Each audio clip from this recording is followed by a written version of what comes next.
Mulai. Assalamualaikum warahmatullahi wabarakatuh. Waalaikumsalam warahmatullahi wabarakatuh. Ya, saya akan share screen.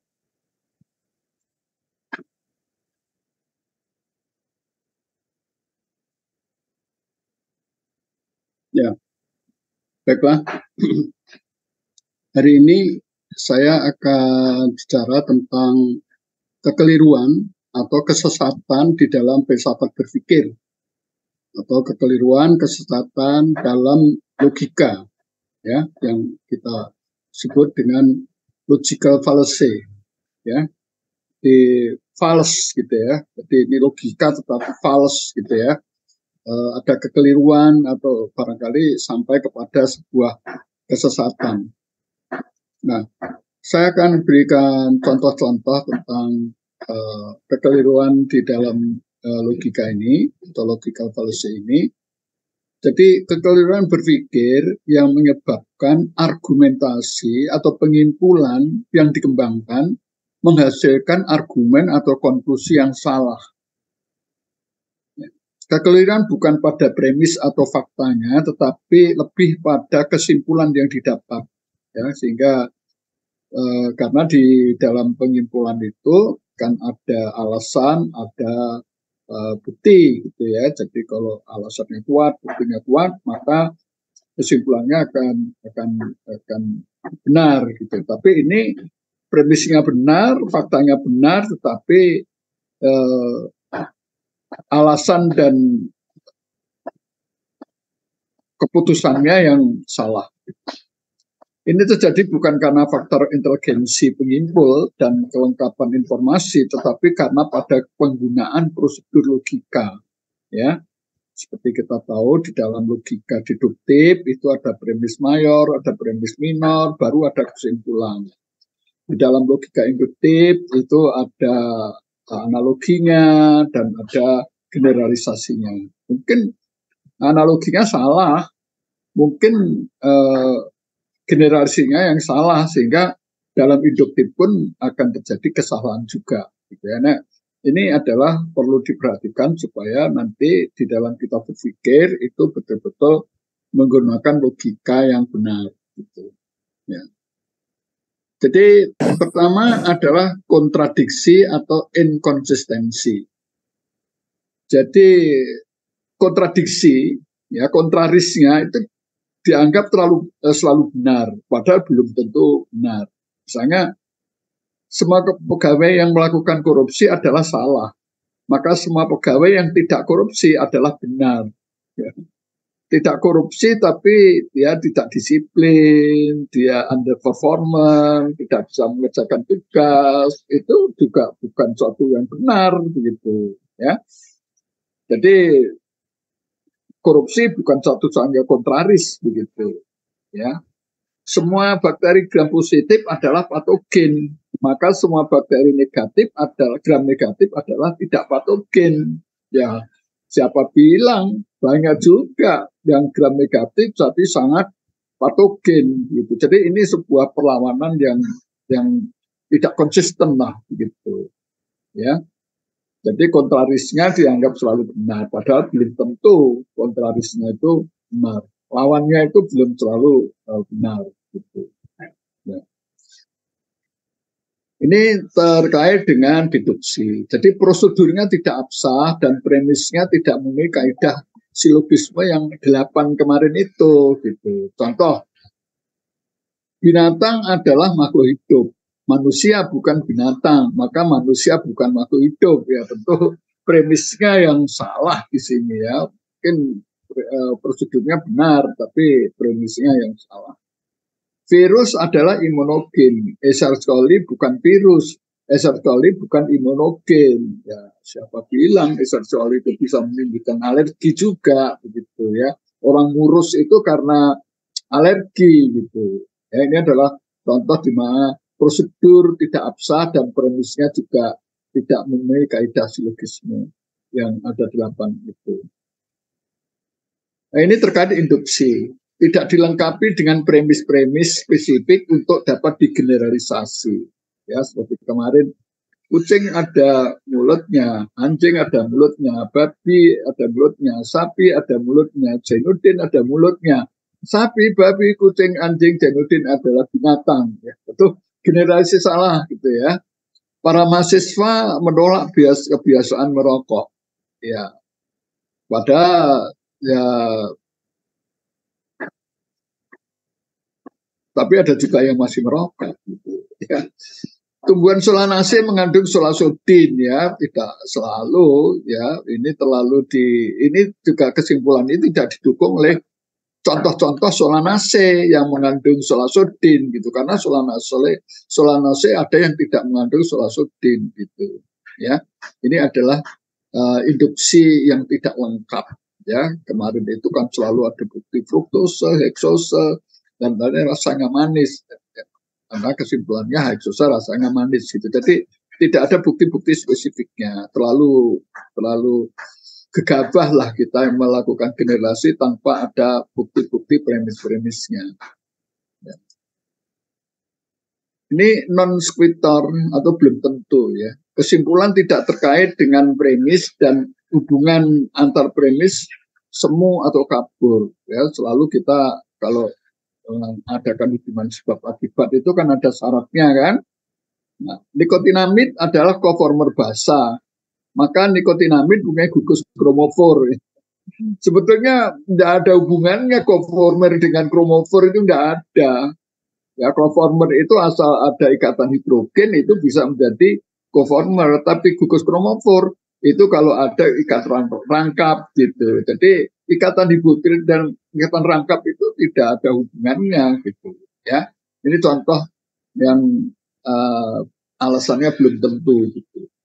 Benzopirin adalah karsinogen, maka benzopirin bersifat nonpolar gitu ya. Tidak ada hubungannya dengan karsinogen dengan polaritas gitu.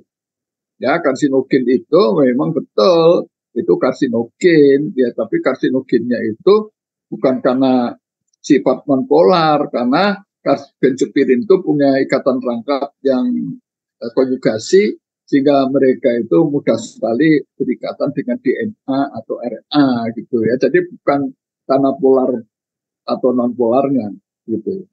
Ya, hati-hati ya membuat kesimpulan seperti ini adalah salah di dalam logika ini. Analogi dengan subjek yang tidak setara. Bajul membuat istrinya bahagia seperti membuat kucing kesayangannya bahagia, yaitu dibelai setiap hari dan diberi makan sekenyang-kenyangnya gitu. Ya, kalau Fitri dibeginikan sama suami, masa mau ya Fit ya?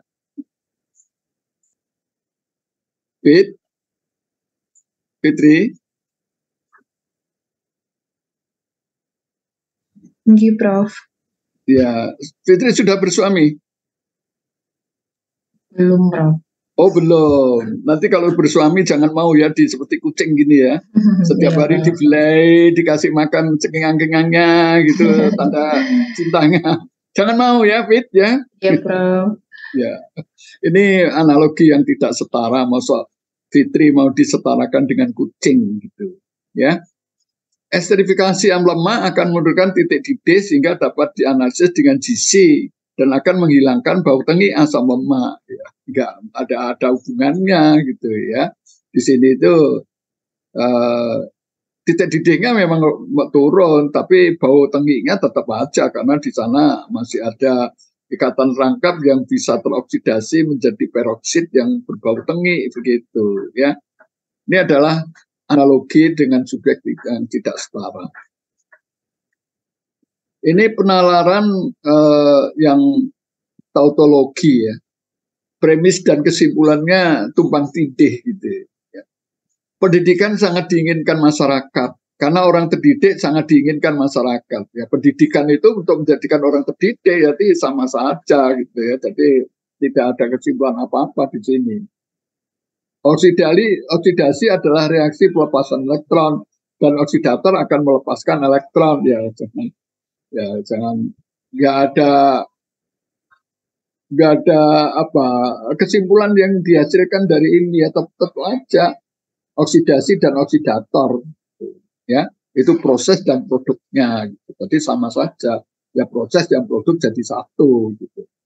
Oksidasi itu prosesnya, oksidator itu adalah produknya. Nah, deduksi yang invalid ya, premis dan prosedurnya tidak valid ya. Si Andar tumbuh dalam keluarga bermasalah, maka Andar akan menimbulkan masalah di sekolah ya. Ini tidak ada premisnya tidak lengkap gitu. Ada mayornya, ada minornya begitu. Tapi ini tidak ada premis mayornya, tidak ada premis minornya gitu ya. Sehingga tidak secara prosedural itu sudah tidak valid gitu. Aflatoksin adalah racun dihasilkan oleh jamur dalam jamu. Maka jamur Aspergillus niger adalah penghasil antibiotika. Ya, antibiotika itu bukan racunnya gitu. Jadi tidak ada premis mayornya, tidak ada premis minornya, tiba-tiba ada kesimpulan gitu. Ya.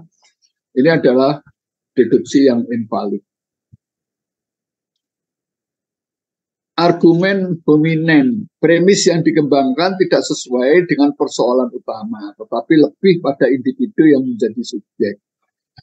Mahasiswa A tidak lulus dari mata kuliah yang diampu oleh dosen X. Mahasiswa A menyatakan saya tidak lulus karena dosen X cara berpakaiannya tidak senonoh, potongan tubuhnya ceking, dan kehidupan sehariannya dalam keluarga, kehidupan kesehariannya dalam keluarga. Ya nggak ada hubungannya. Ya. Jadi subjeknya itu pada individu, bukan pada lulusnya. Gitu ya. Ya mungkin tidak lulus karena saya kurang belajar. Lah itu baru kesimpulan yang benar.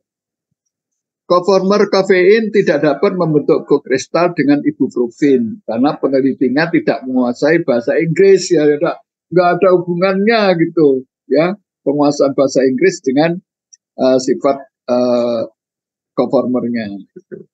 Kokristal nggak ada hubungannya dengan kemampuan bahasa Inggris dari penelitinya.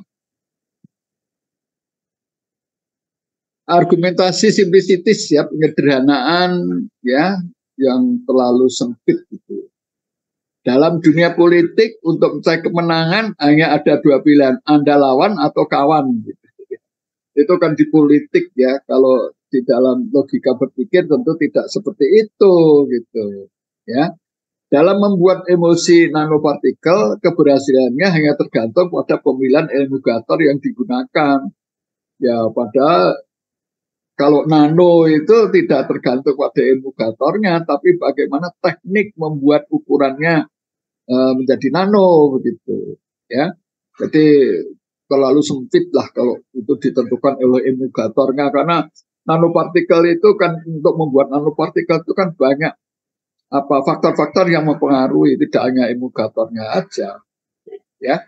Karena ini terlalu sempit dia menyimpulkan karena emulgator, padahal sebetulnya tidak hanya emulgator saja.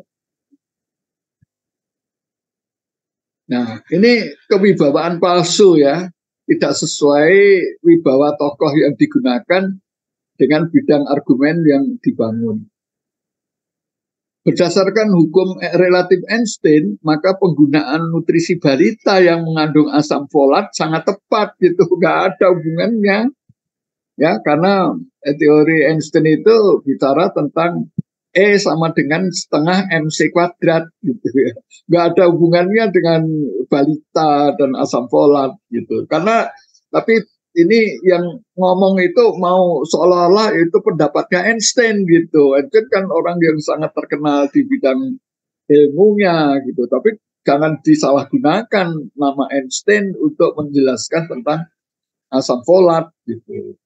Ya, memang asam folat betul, tapi tidak berdasarkan teori Einstein. Berdasarkan hukum Planck, maka berjemur di pagi hari akan sangat sehat. Gitu. Hukum Planck itu hanya mengatakan bahwa energi itu sebanding dengan panjang gelombangnya. Gitu. Panjang gelombang ultraviolet memang baik, tapi tidak ada hubungannya dengan hukum Planck. Gitu. Ya, karena hukum Planck bicara tentang energi, kaitannya dengan gelombang gitu ya. Itu adalah argumen yang dibangun nggak nggak nggak menggunakan nama Planck gitu ya, padahal Planck tidak bicara tentang berjemur di pagi hari gitu. Ya itu zaman COVID kan memang kita dianjurkan berjemur di pagi, tapi tidak ada hubungannya dengan hukum Planck.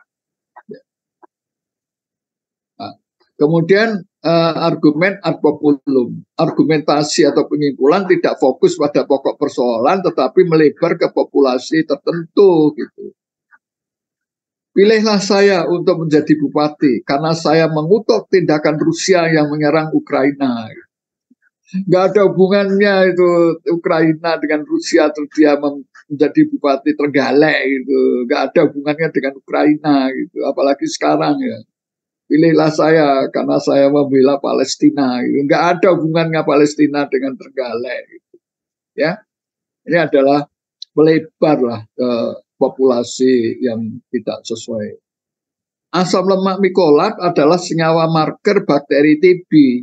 Maka penderita TB paru hanya menggunakan obat DNA agar tidak terjadi resistensi gitu. Jadi tidak ada hubungannya asam mikolat dengan INH itu nggak ada hubungannya. Tiba-tiba dia menggunakan INH pada tadinya hanya bicara asam lemak mikolat gitu. Ya memang ini dipakai oleh Bu Asri untuk menyusun disertasinya, identifikasi TB ya, bakteri TB yang resisten terhadap INH. Itu dianalisis dari asam mikolatnya ya. Ada perbedaan antara yang resisten dan tidak resisten dengan menggunakan GCMS gitu ya. Itu tapi tidak ada hubungannya dengan INH. Ya, sesudahnya maka karenanya pada tidak ada hubungan sebab akibat di sini. Ya. Karena membuang surat berantai mengakibatkan Atun sakit perut dan muntah-muntah. Nggak ada hubungannya surat berantai dengan sakit perut muntah-muntah itu ya karena infeksi Escherichia coli tadi. Nggak ada hubungannya dengan surat berantai. Karena pasien membuang etiket obat mengakibatkan pasien alergi terhadap obatnya gitu. Nggak ada hubungannya dengan etiket dengan alergi. Ini betul-betul logika konyol gitu ya. Makanya saya sebut dengan logika yang sesat gitu ya. Jangan sampai lulusan S2 UNER membuat logika sesat seperti ini gitu ya. Apalagi dalam tulisan-tulisan di koran atau di mana-mana ya, nggak boleh ya. Kalau sampai terjadi begitu berarti saudara sesat di dalam memahami logika. Ya, filsafat berpikir. Nah, argumen atau premis tidak relevan. Premis yang dibangun tidak relevan dengan pokok persoalan. Saya Profesor X merekomendasikan Bajuri untuk mengikuti program doktor karena Bajuri pernah menjadi ketua RT dan kini menjadi ketua perhimpunan pencak silat di kampung saya. Isi rekomendasi itu setahu saya itu nggak ada hubungannya dengan apa dia menjadi ketua RT apa, itu ada 3 ya yang diminta di dalam rekomendasi itu. Jadi tapi satu pun tidak ada yang seperti ini. Berarti Profesor X ini tidak membaca apa isi dari permohonan untuk memberikan rekomendasi. Ya, nanti saudara kalau mau S3 kan harus ada rekomendasi kan. Ya, nanti rekomendasinya jangan seperti ini, pasti tidak diterima sama program studi gitu. Ya. Dari hasil kajian in silico direkomendasikan asam suksinat sebagai coformer untuk ketoprofen. Karena asam suksinat rasanya tidak pahit, berwarna putih, mengandung gugus kromofor dan bersifat polar. Nggak ada persyaratan itu, karena untuk menjadi coformer itu harus mempunyai proton hidrogen, proton donor atau hidrogen donor untuk menjadi ikatan kovalen, ikatan hidrogen gitu. Jadi tidak ada hubungannya dengan sifat fisikokimia warnanya dan lain sebagainya. Nggak ada. Ya, itu bukan persyaratan rekomendasi untuk coformer tertentu. Ya. Ini ada yang mau bikin tesis tentang kokristal enggak ya? Dari 22 orang ini.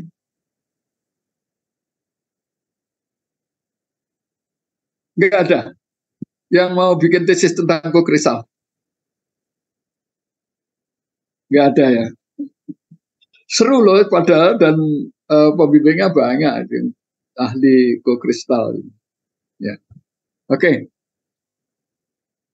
Berikutnya adalah tentang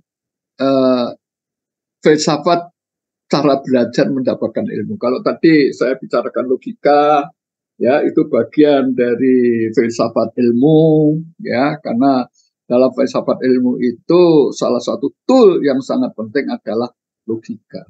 Ya. Saya sekarang beralih ke filsafat yang lain. Ya, kalau tadi filsafat berpikir, sekarang filsafat cara belajar mendapatkan ilmu. Nah, di dalam proses pembelajaran atau filsafat cara belajar mendapatkan ilmu itu ada dua filsafat atau paradigma yang disebut dengan konstruktivisme dan behaviorisme. Ya, ini adalah dua aliran filsafat di dalam proses pembelajaran. Ya, jadi nanti kalau saudara jadi dosen, ya saya kira ini semua akan jadi dosen ya, itu harus tahu bagaimana cara filsafat pembelajaran. Ya. Nah, di dalam dunia filsafat pembelajaran itu ada dua paradigma yang disebut dengan konstruktivisme dan behaviorisme.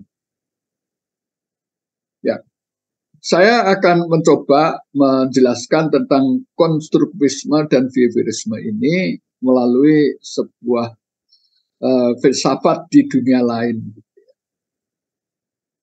Nah, saya sebetulnya ingin menyampaikan dulu tentang apa sih yang disebut dengan konstruktivisme. Ya, karena sekarang ini yang menjadi trendsetter di dalam pembelajaran student centered learning itu menggunakan paradigma atau filsafat konstruktivisme. Nah, apa itu konstruktivisme? Konstruktivisme ini adalah sebuah aliran atau paradigma di dalam filsafat pengetahuan yang menekankan bahwa pengetahuan yang kita peroleh atau yang kita punya itu merupakan hasil konstruksi, hasil bentukan, hasil bangunan oleh kita sendiri. Ya, ini adalah sebuah paham yang sangat penting di dalam saudara nanti menjadi dosen, ya, menjadi pengajar, mesti harus tahu filsafat mengajarnya itu bagaimana. Ya, nah sekarang ini kita menganut student centered learning, di mana student centered learning, apakah itu problem based learning, apakah itu project based learning, atau discovery learning, itu semuanya menggunakan aliran atau paradigma konstruktivisme ini. Ya, ini adalah bahwa pengetahuan yang dipunyai oleh seseorang itu semata-mata hasil konstruksi atau hasil yang dibangun sendiri oleh seseorang. Jadi kalau saudara mengajar, ya, apa yang akan ditangkap oleh mahasiswa dan menjadi pengetahuan oleh mahasiswa itu tergantung dari kemampuan dia untuk mengkonstruksi sendiri, ya, apa yang Anda terangkan, ya. Sehingga jangan kaget kalau saudara menerangkan sesuatu itu ditangkap oleh ya para mahasiswa itu berbeda-beda. Ya, jangan dianggap sama. Ya. Ini adalah paham konstruktivisme. Nah, coba sekarang ini kita lihat ada gambar ini. Kalau Mas Firman lihat gambar ini apa? Ada apa sih Mas ini?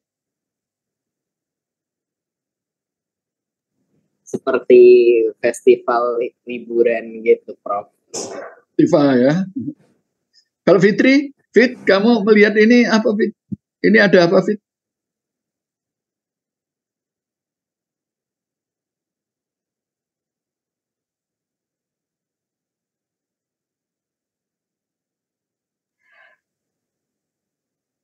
Ada apa, Fit, ini? Seperti acara mungkin sama sih Prof, bisa ada festival atau mungkin disnatalis gitu kan ramai Prof. Disnatalis ya. Ya, oke. Kalau Mas Najib apa, Mas Najib? Ini ada apa ini? Ada panggung musik gembira sepertinya. Nanti kalau saya tanyakan pada yang lain pasti pendapatnya beda-beda. Ini sunatullahnya memang begitu, ya. Itu sudah menjadi sebuah pendapat di dalam aliran konstruksi bahwa setiap orang akan mengkonstruksi, membangun ya pengetahuan apa yang diketahui dari realitas fenomena yang dihadapi melalui fantasi, aprehensi, dan abstraksi menjadi konsep filosofi tertentu yang berbeda-beda. Jadi jangan lupa bahwa nanti kalau saudara mengajarkan sesuatu teori atau sebuah apa di hadapan mahasiswa, mereka itu menangkapnya itu beda-beda gitu loh. Yang disimpulkan itu beda-beda. Ya dari contoh ini aja kita tanya tuh ada 3 orang sudah beda pendapatnya. Padahal realitasnya sama. Ini adalah peresmian rumah sakit UNER. Jadi bukan panggung apa tadi? Festival bukan ya. Ini bukan bukan ini. Ternyata beda kan? Realitas yang sama ditangkap oleh orang menjadi beda-beda. Itu adalah menganut ajaran konstruktivisme. Nah, saya akan analogikan gitu ya dengan ini adalah sebuah episode di dalam pedalangan ya, khususnya di Bharatayuddha. Ini ada keluarga Pandawa.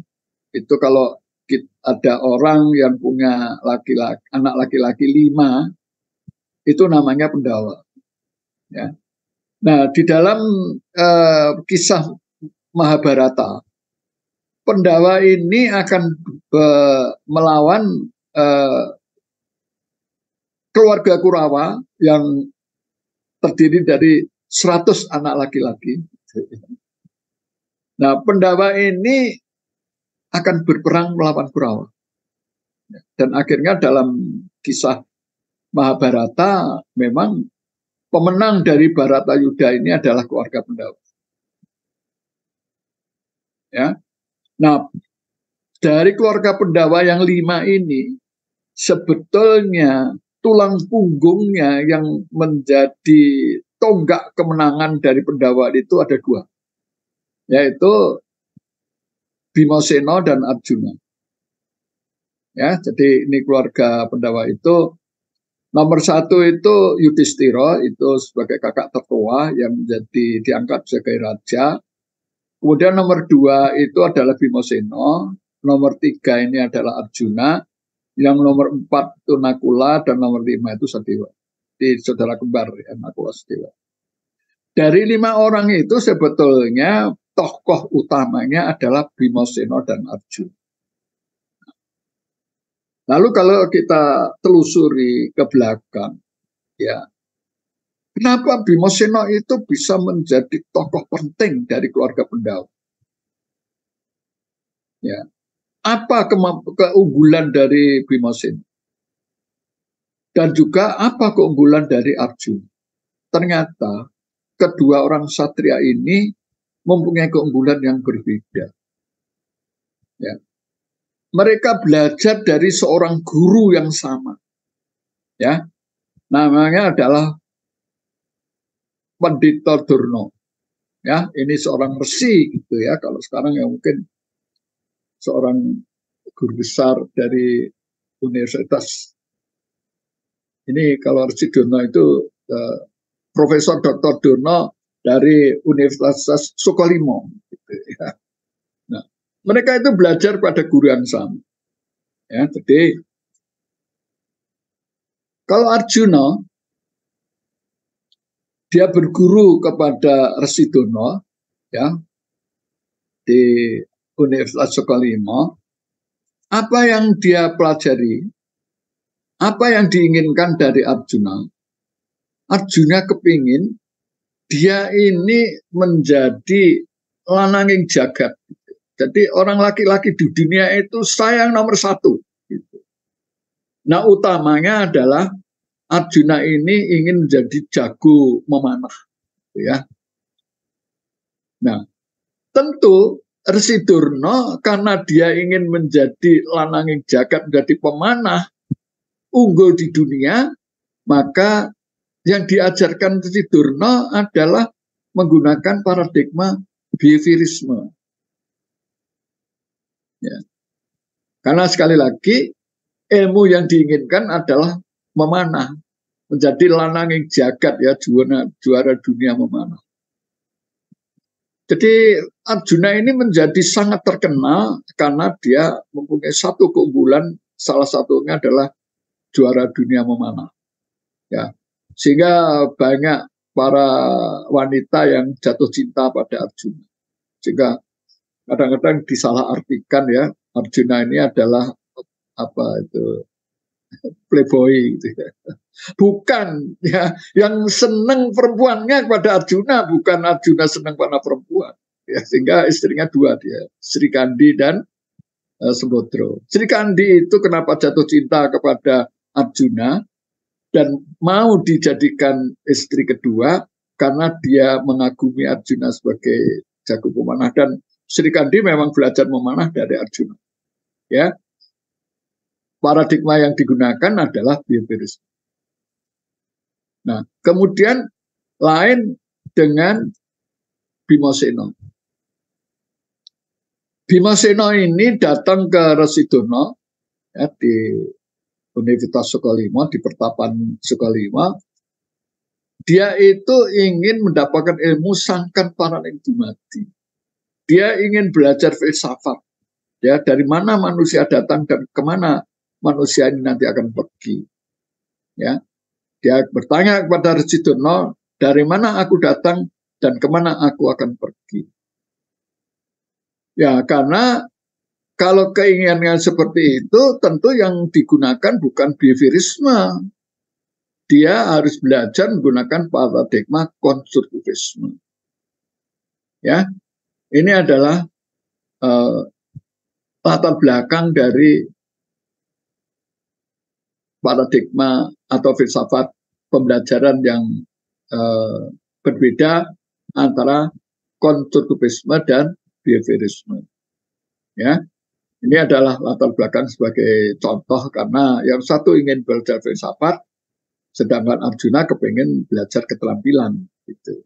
Ya, yang satu ingin belajar kognitif, ya afektif, yang satu ingin belajar ya psikomotorik dan afektif, gitu. Sehingga tentu di sini akan ada perbedaan bagaimana strategi pembelajaran yang digunakan untuk siswa-siswa yang ingin belajar dua hal yang berbeda.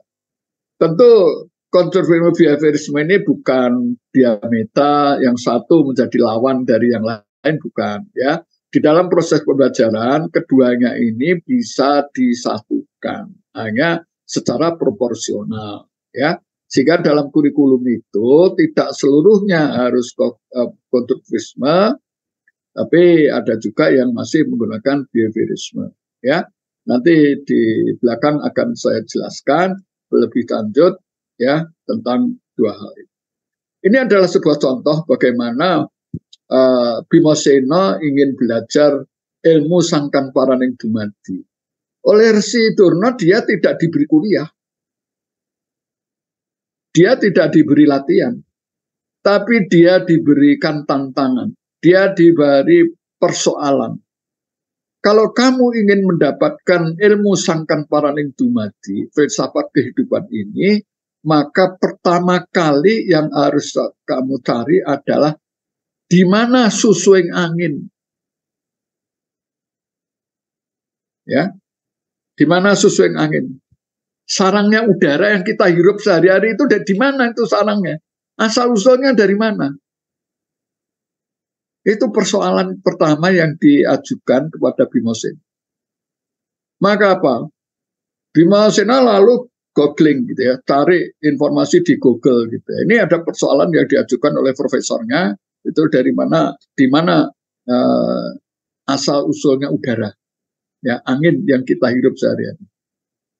Maka dia googling, ternyata ada kabar di sana, ya, hoax atau bukan, dia ingin mencari. Ternyata itu menurut googling di Google ternyata itu ada di Gunung Gohmuko, ya. Maka datanglah Bima Sena ke Gunung Gohmuko, ya, mencari susuing angin di gunung itu.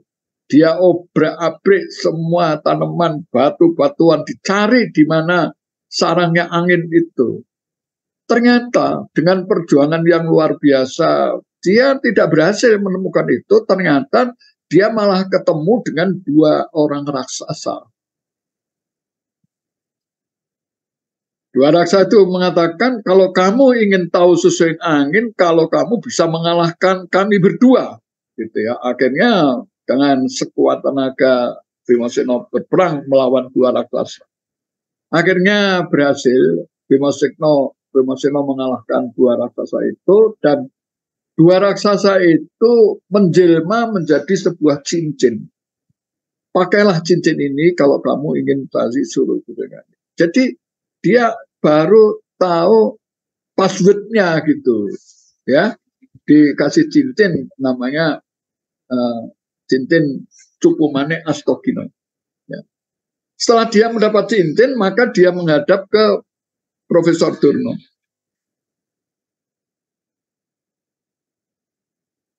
Nah, setelah menghadap Resi Durna, saya sudah mendapat cincin, saya harus, tapi belum dapat ilmunya begitu. Maka dia minta, kamu kalau mau tarik ilmu Sangkan Parang Dumadi, coba cari di mana jantungnya ombak laut. Dari mana asalnya ombak di laut? Tentu ini sebuah problem yang luar biasa, ya. Tapi karena Bima Sena sudah tahu passwordnya, dia sudah punya cincin yang dia bisa hidup di dalam kehidupan air, maka dengan semangat luar biasa dia terjun ke lautan, mencari di mana jantungnya laut. Dia cari di mana-mana dan akhirnya ketemu dengan seekor naga raksasa. Naga raksasa bilang, kamu bisa mendapatkan jantungnya laut kalau kamu bisa mengalahkan saya. Ya, akhirnya terjadilah peperangan yang maha hebat, ya, di laut antara Bima Sena dengan seekor naga raksasa. Dan akhirnya apa? Saudara, ternyata Bima Sena bisa mengalahkan naga raksasa itu, dan ternyata naga raksasa itu menjelma menjadi seorang dewa, namanya Dewa Ruci. Dewa Ruci itu sendiri sebetulnya adalah Bima Sena.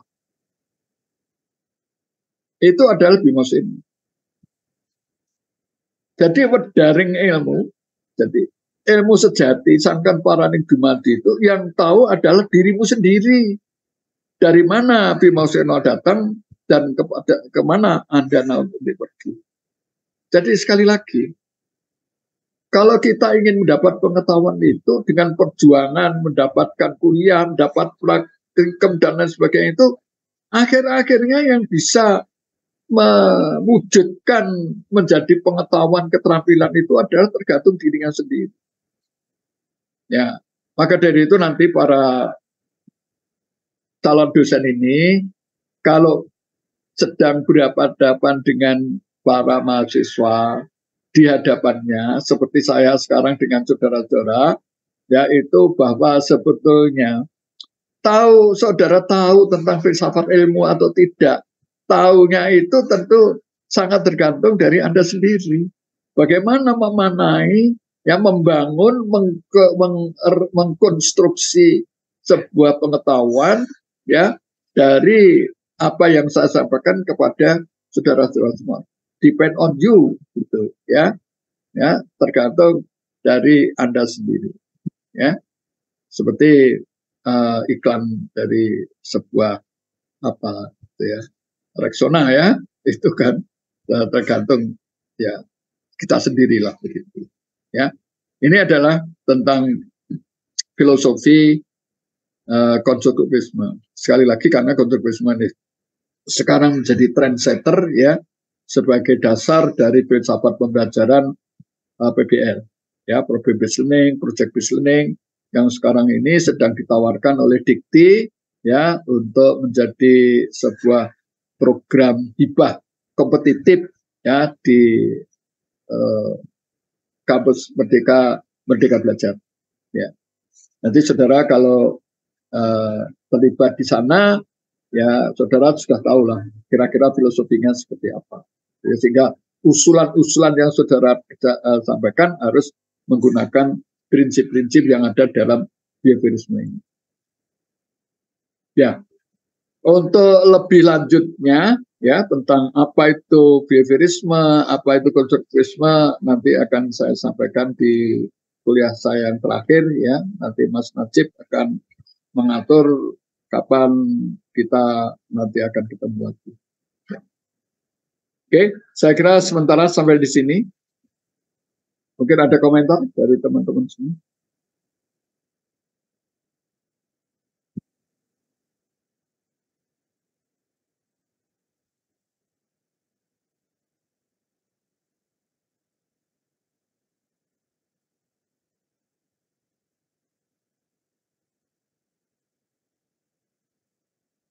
Ya, nanti akan ada tugas, ya, untuk logical fallacy itu, ya. Nanti tolong setiap kesalahan tadi saudara benarkan gitu. Yang benar kayak apa? Tapi misalnya analogi kucing kok dianalogikan dengan Fitri gitu. Yang benarnya kayak apa sih? Analoginya benarnya kayak apa? Ya, seperti si Atun membuang surat berantai, tiba-tiba dia sakit perut gitu. Itu yang benarnya seperti apa? Supaya logikanya benar gitu. Ya, saudara bisa tambahkan sesuatu informasi, ya, kenapa Atun menjadi sakit perut dan muntah-muntah. Ya, bukan karena surat berantai. Jadi tolong setiap policy itu saudara carikan solusinya seperti apa. Ya, tolong nanti dibuat, tapi secara struktural nanti akan saya buatkan tugas-tugas yang sudah harus dikerjakan. Kemarin kan sudah ada kan tugas-tugasnya, ya, sehingga nanti tiap pokok bahasan ini akan saya berikan tugas kepada saudara-saudara. Bagaimana implementasi dari apa yang saya sampaikan ini. Ya. Nanti terakhir juga begitu. Yang terakhir tentang behaviorisme konstruktivisme ini. Kalau nanti saudara diminta untuk menjadi dosen filsafat ilmu di perguruan tinggi Anda, bagaimana cara mengajarnya? Apa dia seperti saya ini? Ya, tentu tidak seperti sekarang ini. Ini bukan konstruktivisme ini, ya. Ini baru barangkali seperti kuliah mimbar gitu, ya.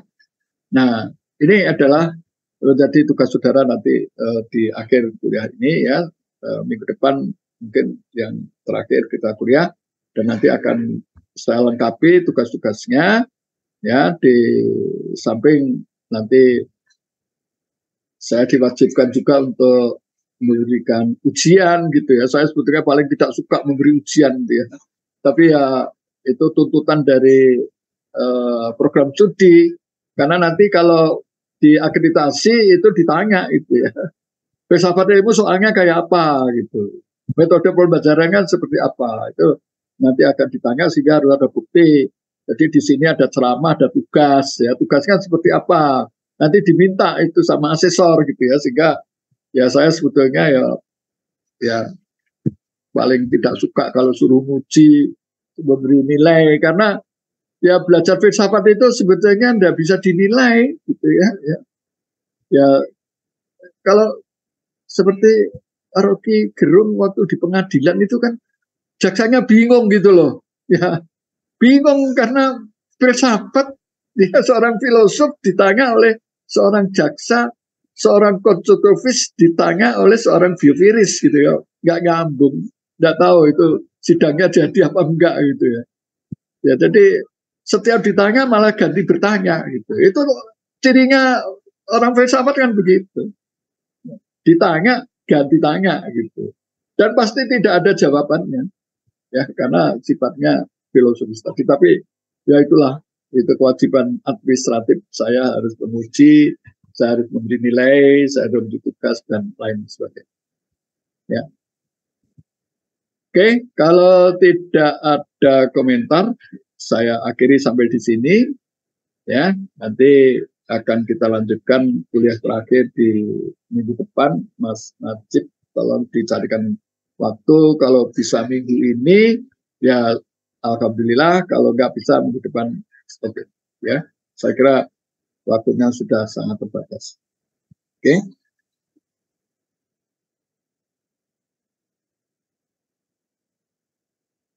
Oke, saya akhiri sampai di sini. Wassalamualaikum warahmatullahi wabarakatuh. Waalaikumsalam Waalaikumsalam warahmatullahi wabarakatuh. Terima kasih, Prof. Terima kasih, Prof.